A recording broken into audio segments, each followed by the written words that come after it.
Cinematic edit করার জন্য আমরা প্রথমেই ক্যাপকাট ওপেন করব। ওপেন করার পরে নিউ প্রজেক্ট, তারপরে আমরা যেগুলো দিয়ে এডিট করব সেগুলো এখান থেকে বেছে নিব। বেছে নেওয়ার পরে আমি এগুলো সবগুলো বেছে নিছি। বেছে নেওয়ার পরে প্রথমে আমরা যে কাজটা করব সেটা হচ্ছে প্রতিটা লেয়ারের উপরে ক্লিক করে এখান থেকে ক্রপ অপশনে ক্লিক করব। তারপরে এই সাইডে এসে এইটা সিলেক্ট করে দেব। সিলেক্ট করে দিলে একটা মুভির ফ্রেমিং আসবে, সিনেমাটিক ফ্রেমিং আসবে। তারপর এটা আমাদের ইয়েতে যে যতটুকু লাগে ততটুকু আমরা উপরে নিচে নামাই দিব। আমারটা এতটুকুই মানাচ্ছে। তারপর এখান থেকে টিক মার্ক করে দেব। তারপর এরকম প্রতিটা লেয়ার ধরে প্রতিটাই এটা সেমটা দিয়ে দিবেন, যতটুকু মানায় অতটুকু দিয়ে দিবেন। ওকে, সবগুলোতে ফ্রেমিংটা অ্যাড করে দিছি। এখন হচ্ছে আমরা চলে যাব সোজা অ্যাডজাস্টমেন্ট করব। এই অ্যাডজাস্টে চলে গিয়ে প্রথমে আমরা যে কাজটা করব সেটা হচ্ছে গ্রাফসে যাব। এই যে গ্রাফসে গিয়ে প্রথম এটা একটু নিচের দিকে নামাই দিব। তারপর একদম লাস্টেরটা চলে যাব, এটাও টেনে সেম ভাবে একটু নিচের দিকে নামাই দিব।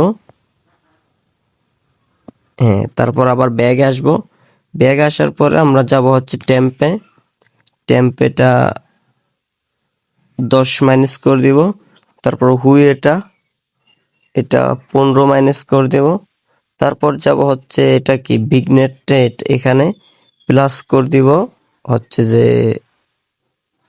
15। তারপর আমরা সোজা চলে যাব HSL এ। এখানে গিয়ে প্রথমে আমরা এইটায় যাব। এটা প্রথমটা হালকা এই 15, তারপর এইটাও পিছনের দিকে এনে দিব 15, আবার এইটাও পিছনের দিকে এনে দিব 20। তারপর চলে যাব আমরা এটাতে গিয়ে এটাও সেম ভাবে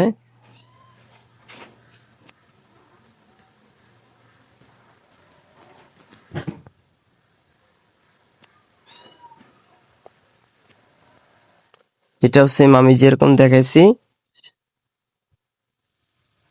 ওইরকম করে দিবেন।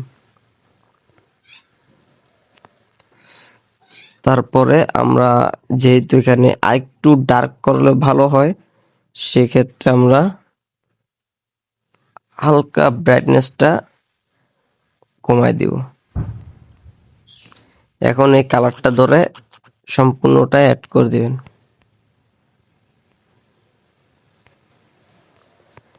এখন এখান থেকে আপনারা যে কোনো মুভির বা আপনাদের মিউজিক এখান থেকে লাগাই দিতে পারেন। দ্যাটস ইট, আপনাদের সিনেমাটিক ভিডিও রেডি।